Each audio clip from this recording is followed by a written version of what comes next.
All right, let's jump right into this explainer. You know, most of us grew up hearing one very standard, deeply ingrained piece of financial advice: avoid debt at all costs.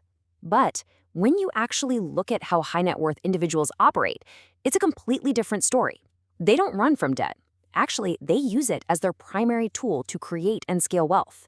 Today, we're going to unpack exactly how they pull this off in what we're calling the leverage paradigm.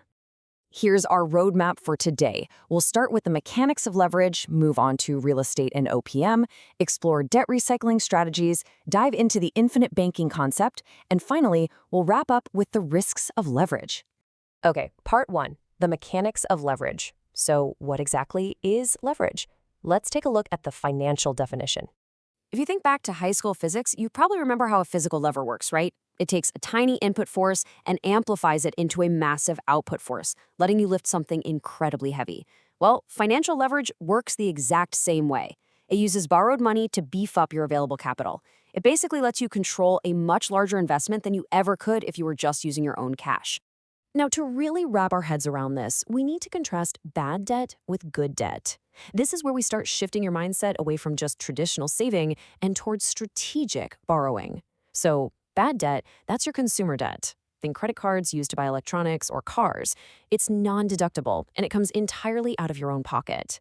Good debt, on the other hand, is used to buy income-producing assets. It's often tax-advantaged, and the interest is usually deductible. Honestly, the real secret of the wealthy isn't that they try to eliminate debt. It's that they aggressively convert their bad debt into good debt. Moving on to part two, real estate and OPM. Let's see how this actually plays out in the real world, starting with the absolute most common application of leverage. OPM. That stands for other people's money. And this concept brilliantly illustrates why leverage is so powerful. When you buy an investment property, you almost never need 100% of the cash up front. A standard 20% down payment lets you control literally 100% of that asset's cash flow and 100% of its appreciation. You are moving this massive asset using just a fraction of your own capital, while the bank handles the rest. A textbook example of OPM in action is the DRRRR method. This is a step-by-step strategy that investors use to scale up a portfolio without constantly having to scrape together new capital. First, they buy a distressed property at a discount. Second, they rehab it to force the property value up. Third, they run it out to a tenant. Then they do a cash-out refinance. Because the property is worth more now, they can pull their original capital right back out from the bank. And finally, they repeat the process. They're basically recycling the exact same pool of cash across multiple properties. But if you're going to do this safely, you really have to keep this quote from Robert Kiyosaki in mind. An asset is something that puts money in your pocket. True assets absolutely must generate positive monthly cash flow, not just some speculative future appreciation. Look, if a property is sitting empty and eating your cash every month, that's not an asset, it's a liability. Cash flow is crucial because the income that property generates is exactly what pays the borrowing costs of your leverage. All right, part three, debt recycling strategies. Let's see how we can take this idea of leverage and apply it straight to the stock market. This next strategy is heavily used over in Australia, and it is incredibly powerful. The main goal here is to take bad, non-deductible home loan debt, like the mortgage on the house you're living in, and convert it into good, tax-deductible investment debt. Essentially, you're actively rewiring your personal balance sheet. So here's how this cycle actually works in practice. First, you make extra payments to pay down that non-deductible mortgage. Second, you split the loan and reborrow against that newly created equity. Third, you take those borrowed funds and use them specifically to invest in income-producing assets, like the stock market. Fourth, because those funds were used purely for investing, you can claim tax deductions on the interest.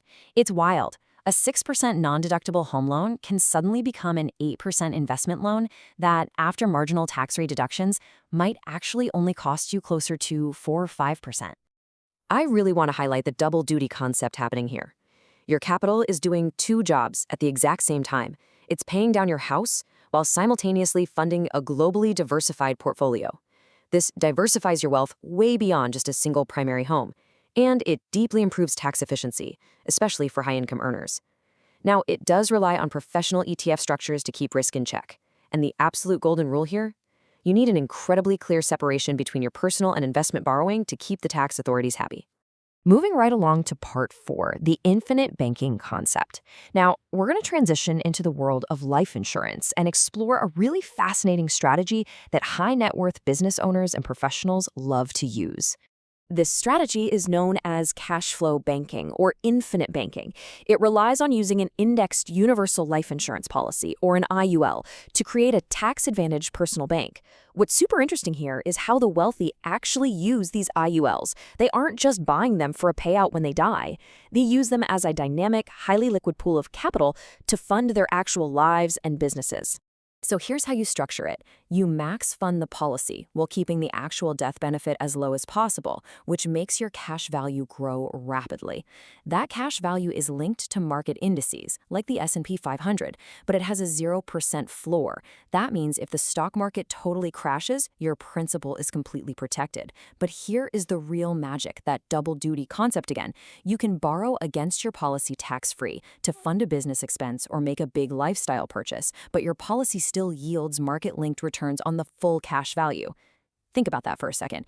If you have 150 grand in there and you borrow 75 grand, you are still earning interest on the full 150. Oh, and as a nice little bonus, in many states, this cash value is legally shielded from creditors.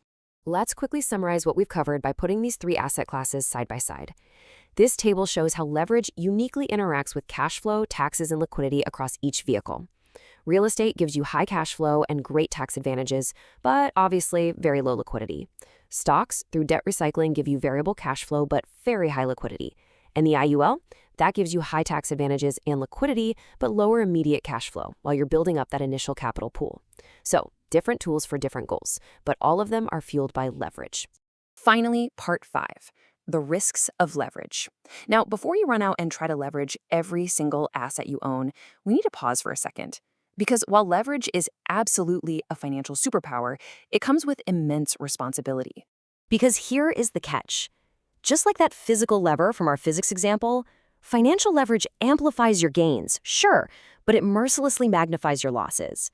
If a rental property sits vacant for 6 months or your stock portfolio completely tanks, the bank doesn't care. You still owe the exact same full borrowed balance. And that dynamic, it can trigger a rapid, devastating liquidity crisis if you aren't prepared. Just consider this staggering number for a moment. 31.4 times. That was the accounting leverage ratio held by Lehman Brothers right before the 2008 crash. They had nearly $700 billion in assets and only $22 billion in actual equity. It's a massive historical warning that even giant, deeply sophisticated institutions can be utterly wiped out by over-leveraging. Plus, honestly, the biggest risk of all might just be human psychology. Behavioral risk is massive. Panic selling during a market downturn permanently damages your returns and will entirely destroy leverage strategies like debt recycling. To pull this off successfully, you absolutely need professional structure, incredible emotional discipline, and a strict 5 to 10 year time horizon. Make no mistake, this is not a get-rich-quick scheme.